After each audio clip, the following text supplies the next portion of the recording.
Welcome to the Grow Strong Leaders podcast. I'm your host, Meredith Bell, and I interview business leaders who are committed to their own growth and the development of everyone on their team. If you enjoy my podcast, be sure to subscribe and rate it on your favorite podcast platform. Thanks for joining me today for another episode of my podcast. I'm your host, Meredith Bell, and I am the heart-centered connector. Effective communication is at the heart of every connection I make, and it has to be the heart of every workplace in order for people to thrive. And that's why my company, Grow Strong Leaders, sponsors this podcast. We are on fire about getting our exceptional books and tools into the hands of millions of people in the workplace. And you can learn more at growstrongleaders.com. And today I am especially excited to welcome as my guest Janice Porter, because she shares so many of my same values and interests. In fact, one of her core interests is relationship building. So Janice, welcome to my show. Thank you so much, Meredith. It's been a long time coming, and I'm really excited to be on the show today. Well, I am too, because I always just thrive when I'm able to have a conversation with someone like you who is just all about relationships. So let me just tell my audience a little bit about you before we dive in. Janice is passionate about helping people build their businesses through relationship marketing and networking, and she uses both online and offline strategies. And LinkedIn training is a huge part of her business because she has found that that is the platform for attracting new clients, strategic partners, and referrals. And one of the things, Janice, I love about you so much is your focus on serving and giving first. Because we discovered that the very first time we talked, that we were both eager to say, how can I help you? And that is such a beautiful spirit that you bring to this conversation and to everything that you do.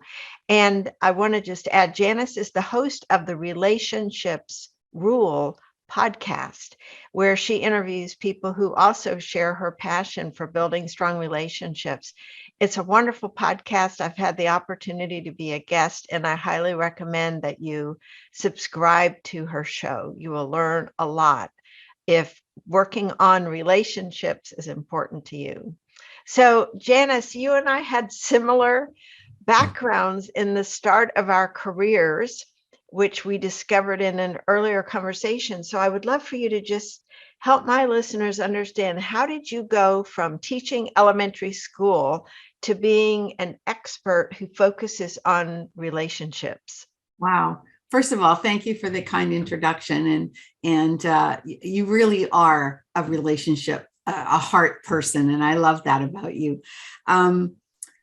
It's a long journey, actually, but I always thought I wanted to be a teacher from the time I was in school myself. And I did accomplish that. And I did become a teacher, and I loved it. But there was a lot of things I didn't like about it, and the bureaucracy around it, the politics and so on. I always loved teaching children, but there were things that didn't make me feel good. So when I left to have a baby, I didn't think I was coming back, actually, the first time, but then I did have to come back for personal reasons a few years later. And then that's when I really got into teaching. Once I'd become a parent, by the way, that made a huge difference to me as a teacher. And so anyway, that all crept back again. And I eventually left teaching and became a corporate trainer for several years. And that was the same. I was still teaching, but I didn't have the bureaucracy. I had more control over when I worked, so that I now had two children, and I could deal with that part of my life and be more in control. But as with so many people, I got kind of dropped off the face of the earth in the early 2000s. And as a contractor, they didn't want contractors anymore. And so I had to reinvent myself. So I didn't know what I was going to do. And I knew I didn't want a job. So I started to look into how could I do something for myself? But having been a teacher, which you may understand, I think as well, I didn't know anything about business. I was a teacher, right? So I did a lot of things that I made mistakes by doing, and I tried this and I tried that, but I didn't really know what I was doing. However, at the heart of everything I did was connecting with people, networking, learning about how to get my name out there. And that was natural to me. That was like really easy and fun. I loved working a room at the Chamber of Commerce networking event. I knew how to make sure people knew I was there. It was just one of those things. I don't know. Anyway, that turned into, I became a professional organizer for a little bit, but then I also was teaching networking. And I started to do that kind of thing. Anyway, long story, but I eventually, part of my work is in the network marketing industry because I actually love that model. And so I got into that. I finally found a home that fit with me. And I then fell into LinkedIn training because when it was shown to me, taught to me, I realized, oh my goodness, a light went on. I can teach this. So now I can be back into the teaching world that I love, but in a different way. So it's been trial and error along the way, but long story. And here I am. It's just amazing the parallels that we've had along the way. And it's true, no matter where you settle in business, if you are an entrepreneur running your own business, there is trial and error, and there is discovery, experimenting, and finally settling in. And it's just such a natural for you to think about, who can I connect this person to? Who ought to know that person? And before we get into some of the specific strategies that you teach, like with LinkedIn, with the relationship nurturing, let's define, what do you mean by relationship marketing? Break that down for us. Okay. And that's great that you asked that question because that is at the heart of everything. So when most people think of relationship marketing, I think they hear the word marketing and they think, oh, well, it's about, strategies around marketing to people and it's all about me and I want to get my things out there. I don't look at it that way. I look at it as it's a way to show people that you care. It's about the relationship side of it. So that 80-20 rule, the Pareto principle, which you can apply to so many things. In this instance, I always say 80% relationship, think 20% marketing. So what does that look like? Well, for me, it looks like always saying thank you, always showing that you care, always.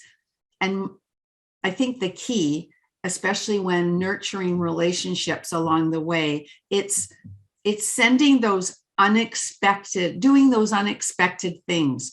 People don't expect to get a note from you because you saw something on Facebook, let's say, that they were celebrating and it wasn't a birthday and it wasn't an anniversary. Maybe they got a new puppy or maybe they had a new grandchild. And so you captured that, put it on a card and sent it to them to celebrate with them, for them, whatever. And it was a surprise that they got it and it touches them in the heart. That's what I'm all about. That's what relationship marketing is about. It's about building that relationship so that, that know, like, and trust piece that we all want to do business with those kinds of people. It all kind of works around together. Mm-hmm. I hope that answers the question. It does. It's great. And it leads me to get into some of the specifics around LinkedIn, because we think of that as a business platform, right? You don't show puppy pictures on LinkedIn. That's right. It's not part of the etiquette there. And yet you gravitated to it. So it connected with you in a way where this business part and the relationship building part naturally fit together.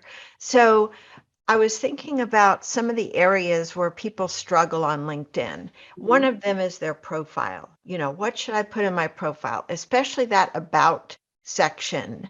And I know that's an area you specialize in when you work with clients. What are a couple of key things that you might share with my audience who might need to refresh their LinkedIn profiles, and especially that area that has just a couple of sentences or lines that show, and then the reader has to click more to get the details? What do you recommend for those opening sentences and then for the whole section? So that's a great question. And of course, that is the heart of somebody's LinkedIn profile. And I'll just expand a little bit to get to that in sharing with you that I see I call them the 4 H's on your LinkedIn profile that you need to look at. And the first one is what we call the header or the banner photo. Use that wisely. The second one is your headshot. Make sure it's, professional looking and fits with what kind of work you do and so on, and has certain parameters around it. The third one is your headline, which is the piece directly under your name. And the fourth one is what I call the hook. And the hook is the beginning of your about section. So you were very right in saying, yes, you can't see more than 1 or 2 sentences. In fact, it's less than that on a mobile device, but it's a couple of sentences on a desktop or laptop. So what should you put there? Well, you want to make the people curious enough to press that see more button. And I will also preface it by saying that I believe that your about section needs to be in first person, and it's your narrative, but you're speaking, especially if you're a business owner, entrepreneur, you're speaking to your target audiences. So where you may start with something that is about you, like, for example, I'll give you an example that my daughter uses, which I love. She says, and I didn't write it, she did. She's the writer in the family, but she said, who would have thought that a degree in theater and English would lead to 1,000 careers or something like that? It's something I can't remember exactly right now. And then her next sentence is, well, maybe not 1,000 careers, but blah, blah, blah. And it's a hook. It's like, oh, well, what did she do? What has she done? Who is she? Right. So it's add a little curiosity, show your sense of humor, or show your spirit around who you are. In that, mine says something about, I'm all about relationships and exceeding people's expectations or something like that. I think I could do better. We can always do better. We can always improve. And we probably should refresh at certain times, when it's time to shake things up a little bit. But that is an important piece of your profile, as the about section, as is building on that as you go through. I have a formula that I use with my clients. And what I love to do, if I may, is that's the section when I'm working with them. In fact, I have a client that I'm going to be working with after our call, and I'm excited because I don't really know him. He was a referral. We've decided to work together. And what I'm excited about is I get to brainstorm with him and pull out of him the pieces that will build that about section and show people, the right people, the people that he's targeting to work with, how he can help them, what he can do to support them. So I love that, because that's the challenge piece on the profile, to make people shine, right? But in a way that works. So when somebody comes to your profile and they check it out, or they use some kind of automated tool to search, and they send you an invitation. I think many of us, I know I have been inundated with invitations, and I know that you've got recommendations on what to look for to determine, is this somebody I should accept or not? I have a bunch sitting there waiting, Janice. So I've been waiting for this conversation to determine, all right, do I accept or not? Because here's the dilemma. Too often when I accept, I then receive a sales pitch. Yes. And so, I am not the only one, I'm sure, who's gun shy around accepting hoping this one will be different. And in fact, it isn't. So tell us some of the criteria you recommend using to evaluate these requests. I think be honest, because sometimes what happens is, okay, you get the request. I don't ever just connect, accept, accept, accept. I never do that. I always go and look at the person's profile first. So I'm assuming that, and we should never assume, but I'm assuming that if they've reached out to me, that they are probably active on LinkedIn. But again, if, as you mentioned, it's a third-party tool or person that's doing it for them, that may not necessarily be the case. So it's good to look at their profile and look at, first of all, what I call above the fold, the first impression, which is that header, that headline, and that headshot. That's the first thing you see. So are you impressed with what you see? Do they even have a photo? Do they have a backdrop on there? And what's their headline? What does that tell you right away? Is it someone that you might be interested in looking at collaborating with or finding more out about or whatever? First gut feeling, that's the first thing for me. And secondly, looking to see if there's any people that you have in common, so you can see the common connections. And also if you feel like you have anything in common with them at all, because if you don't, like I've had people reach out to me that are in industries that, why are they reaching out to me? Like, I don't understand. So sometimes I'll be curious and I will accept, but I will say, thanks. I will always give them, first of all, now back up a second. If that connection request has a personal note attached to it, I am 100 times more likely to go and look than if there's nothing. Okay, that's the first thing. So because when I reach out to people, I always add a personal note. Yeah. Right. So if there's nothing, I'm more likely to be suspicious. But if there is a personal note, I'll take a look. And then if I decide to accept, it is a crapshoot in most cases. But if I decide to accept, then I will say, I am curious, what made you reach out to me? Is there something in particular I can help you with? Or something that will force them to reply if they're paying attention. Right.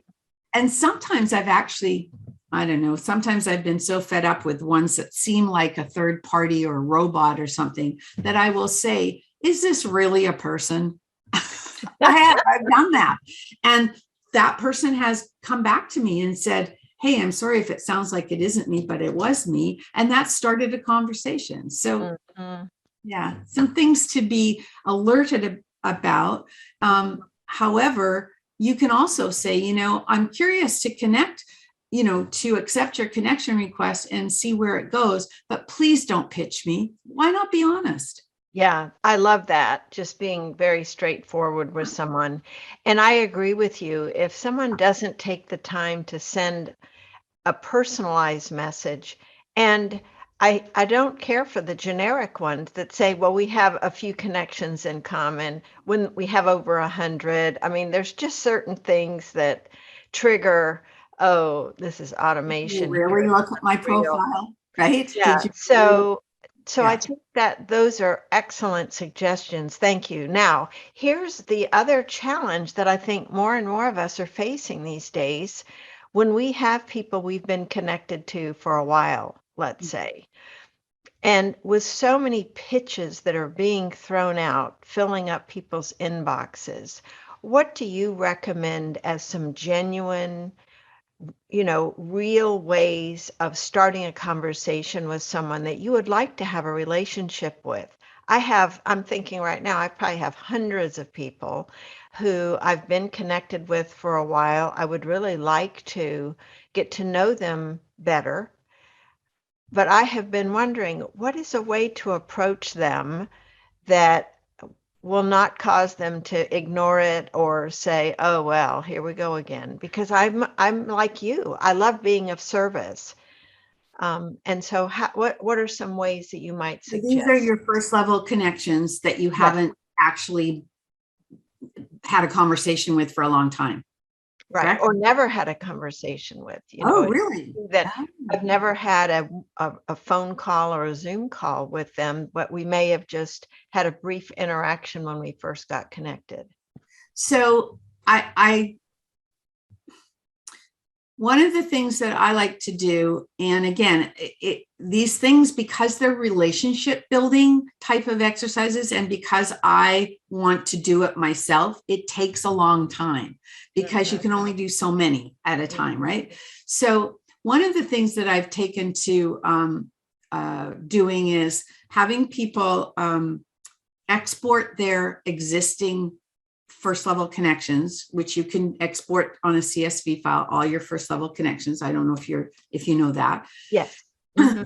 So then, and they could be in the thousands. So you have to kind of think about, well, now what do I do with it? Because you want to track the people that you want to then start this conversation with. So take that list and then go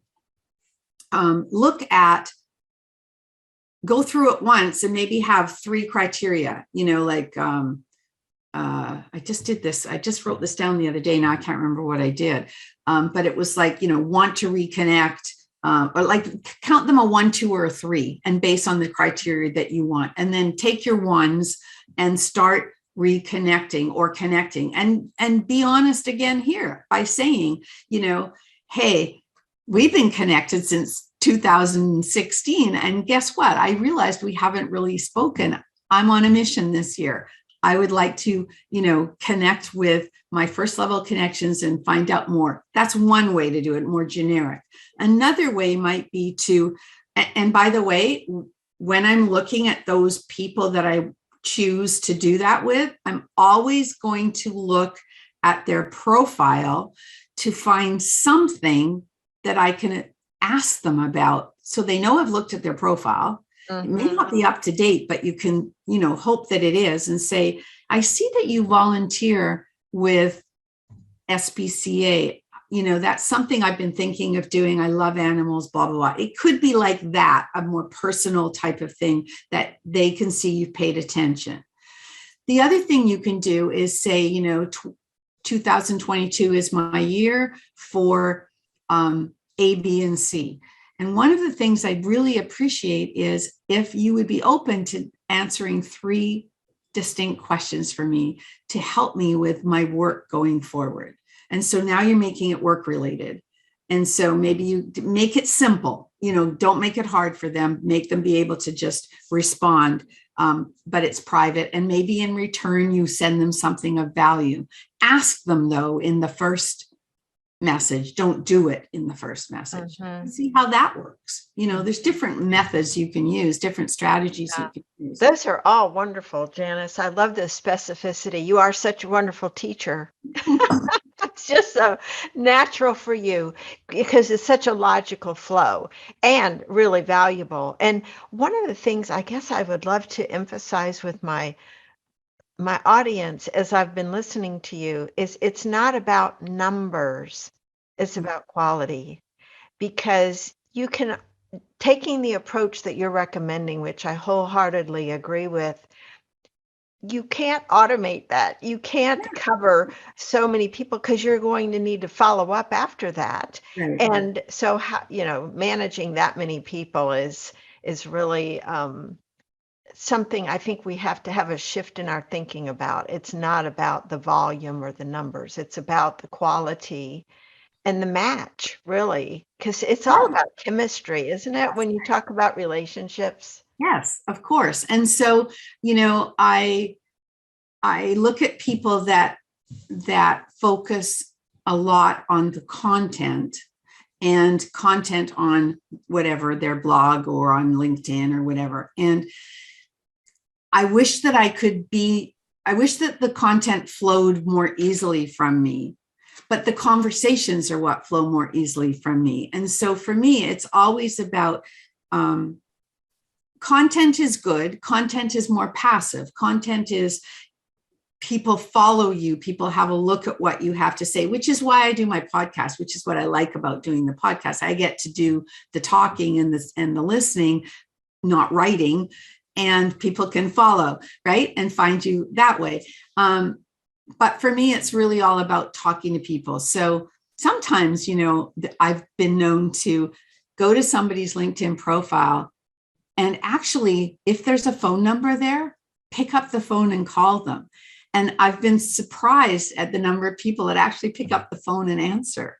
But that's kind of fun to do once in a while too, right? Just because, I don't know, because then I can talk. And of course, if they do answer and I'm a total stranger, and I always, after I introduce myself, is this an okay time for like a couple of minutes to talk? I always ask them that. But yes, you never know where things lead. And for me, it's, my podcast in the last 6 months has actually brought me so many interesting people that I want to stay connected with, that I love it. You're one of them. I mean, it's just been amazing. We have, I don't know, I talk to somebody and they know you, and then there's other people we have in common. So, it's one of those, becomes a trusted relationship. Mm-hmm. Yes. And so being able to recommend guests to each other, and there's just so many good things that come from creating these kinds of relationships. I love everything you've said. Let's talk about now about the part where you're nurturing a relationship. Once you've established a connection with someone, you have really become a strong advocate of the send out cards um, product program. And I would love for you to explain a little bit about that. Some of my audience may be familiar with it, but many may not. So tell us what that is and why you love using those cards so much. Thank you. So SendOutCards is a network marketing company, an affiliate program, if you will. It's kind of changed over the years, and it's now, we call ourselves affiliate program. And I've been affiliated with them for 14 years now. And it's had its changes along the way. It's now, but what it is, it's part of now of a bigger offering called Greener Still. So there's more opportunities and more products under the umbrella of Greener Still. And they're all about relationships, relationship with self, relationship with others, and relationships in business. And so there's products and services for each of those things. But the core product, which is the one at my heart, is SendOutCards. And SendOutCards is about relationships with others, whether they are personal or in business. And essentially what it is an online greeting card and gifting system, program, whatever you want to call it, that allows you to go to your phone app or to your computer, pull up a card, put in someone's address, write them a message, add a photo if you want, brand the back of the card if you want, press send, and the company prints, stuffs, and stamps it and sends it out through the postal service. And you can do that one at a time. You can send one Christmas card to 1,000 people at the same time with one press of the button. And you can even have now cards created and send. Let's say you want to have a personalized write on it thank you note that you send to everybody that's on your podcast, but you want to do it yourself. You can have those cards sent to you now with envelopes, and now you can actually do them yourself. That's not the heart of SendOutCards, but it is an offer that we now have. So it's basically what our founder, Cody Bateman, says is making it easy for you to act on your promptings. And that's those heartfelt, unexpected cards that I talked about earlier. You have an opportunity to say, oh my goodness, I was thinking about you today. Go and write a card, send it to that person. There's so many uses. There's so many ways to use the system. But again, the heart of it is those unexpected, heartfelt, what we call prompting cards. Yeah. So I was just thinking whether somebody wants to use that system or send out a handwritten note, which I believe really makes you stand out these days. There are so few people that take the time to send a handwritten note. I'm always touched when I get one. What are some of the types of occasions, other than the standard ones, that you would suggest people consider because you've been doing this now for so long, you've probably discovered there are some really cool opportunities to send these unexpected notes or cards to people. So talk about some of those. Okay, but first I want to just clarify that what you just said, if you don't mind, about getting a handwritten note and how people don't do that. They don't even do the send out cards versions of that.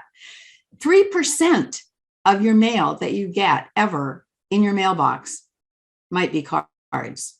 Okay, the rest is like junk mail now, or maybe bills if you have paper versions, which I do for some of them still. And the rest is, and of all the mail that you receive, cards in envelopes are the ones that are 100% open, right? Quite often we don't open anything else. So even if it's not the handwritten card that you've gone to the store to buy, that you've written, that you put the stamp on, that you've taken time to go to the mailbox and mailed it, the cards that are sent with send out cards are personalized because it's your thought, it's your message that's in there. It's showing that you care. And that to me is more important. And if it's faster and easier to do it by using send out cards, then by all means do it, because otherwise it's never going to happen. Mm-hmm. I used to remember after I was on your show and I just got a lovely card from you. It was it was a send out card, but the cover was customized. Your message was clearly from you. Yeah. And it really touched me. And so it didn't matter that it wasn't your exact handwriting. So I guess people have different reactions or responses to one approach. And I can it had my signature in it because I have my own signature in there. I also have my own font, but I don't always use it because we have so many cool fonts that we can choose from. So there you go. But it's when, okay, so I'm just gonna quickly bring this up because it's a message I got the other day.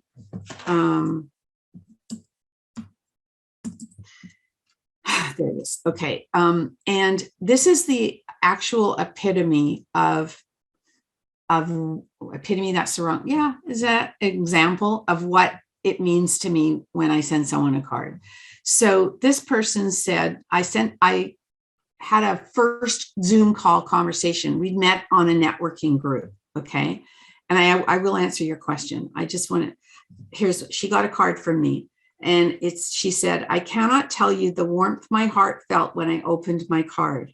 Thank you so much. And then she wants information about it, which is awesome. But basically, we had just had a Zoom call, first time conversation. I took a screenshot of us and I put her picture on the front of the card.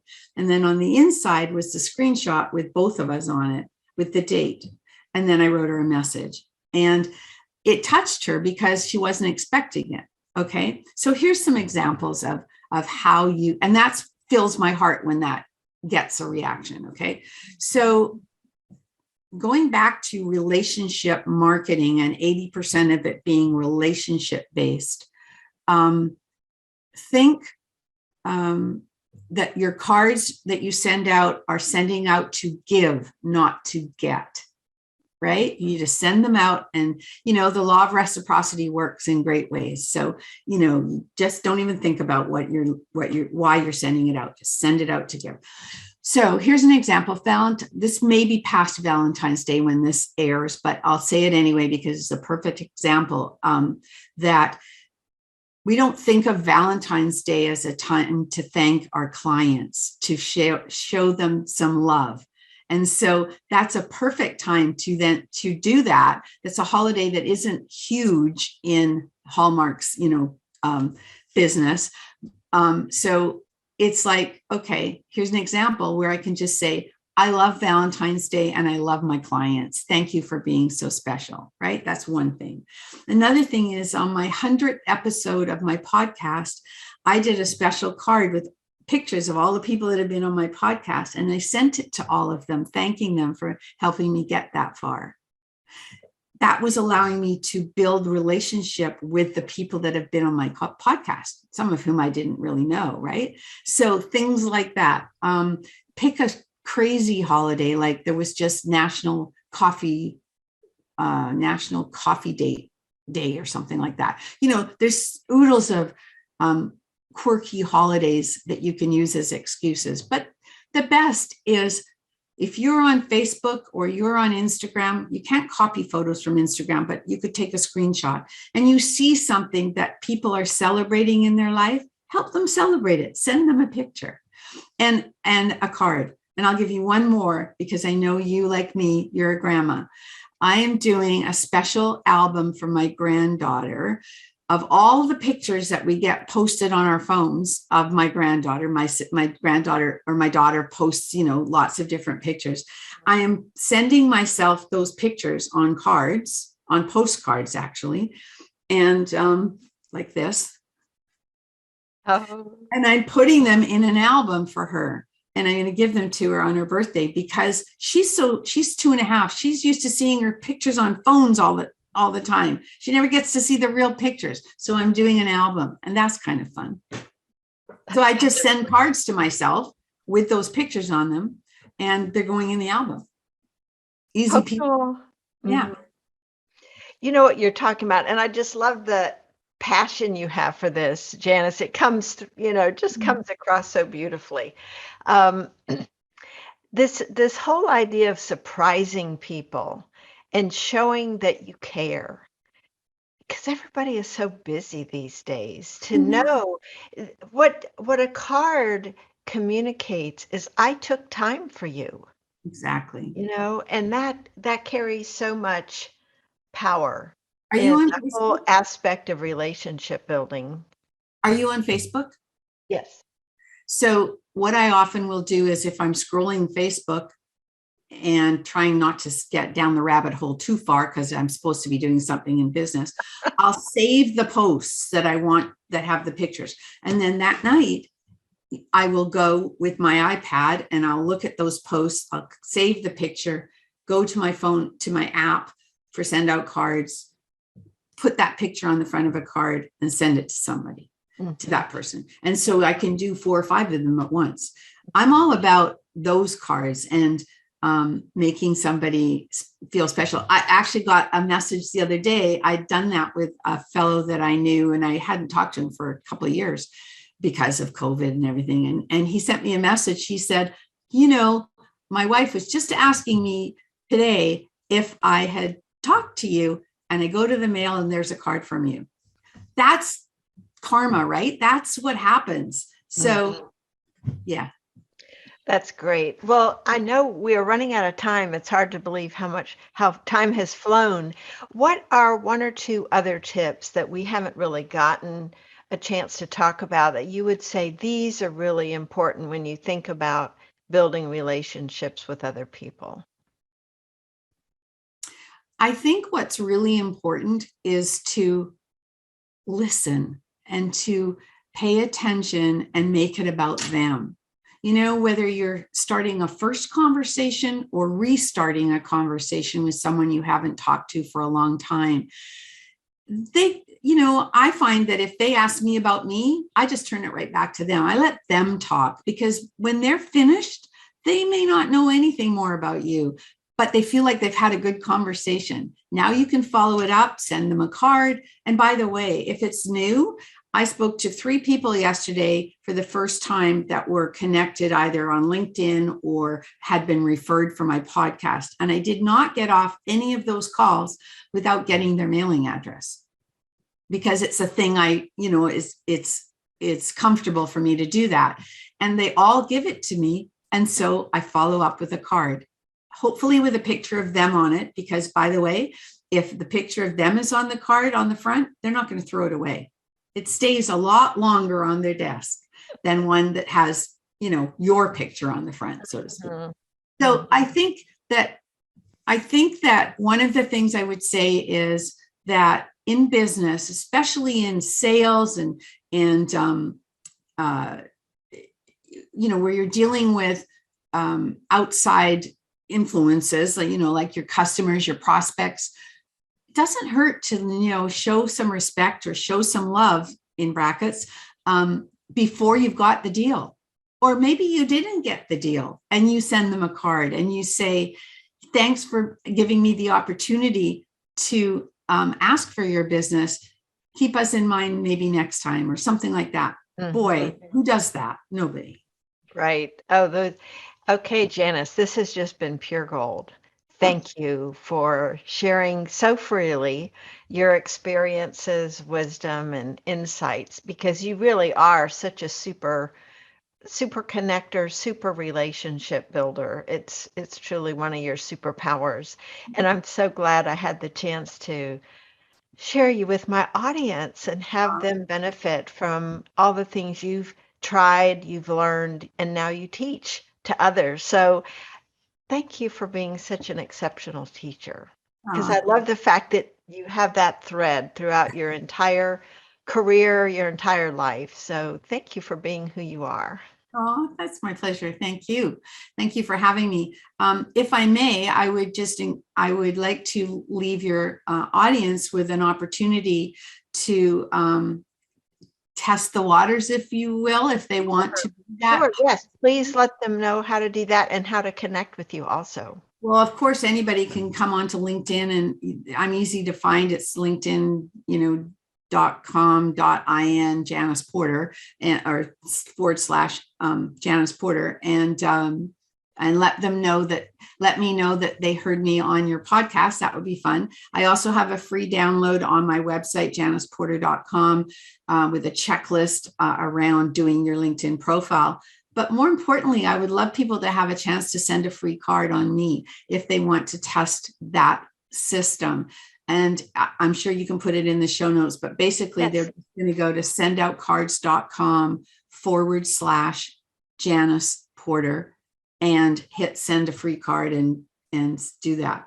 And it'll give them the chance to send a card to someone they care about. Oh, excellent. Yes. And we'll be sure and add that on your show notes page. So thank you for that generous offer. That's a great way for somebody to test the waters. Yeah, for sure. Well, thank you again, Janice. This has been so much fun and so informative and valuable. I appreciate it.